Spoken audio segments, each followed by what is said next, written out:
السلام عليكم مرة أخرى من محلات عنون بالمنصورة، أرخص سعر في مصر، البيع جملة وقطاعي. جايب لك يا باشا الكاميرا اللي حكايتها حكاية.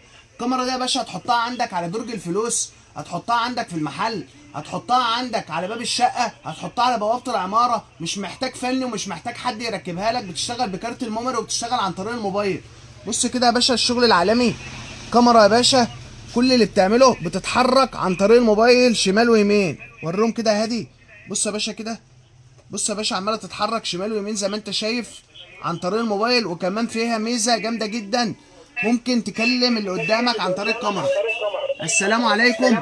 ازيك يا باشا، عامل ايه واخبارك ايه؟ الكاميرا دي بقى فيها ميزه كمان حلوه جدا.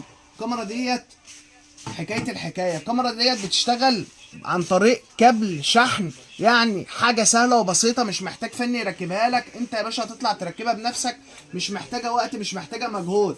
الكاميرا ديت في اي مكان في العالم تقدر تشوفها. وكمان تشتغل عن طريق كارت الميموري زي ما انت شايف، وزي ما اتفقنا وزي ما قلنا بتتحرك شمال، بتتحرك يمين، بتتحرك فوق، بتتحرك تحت.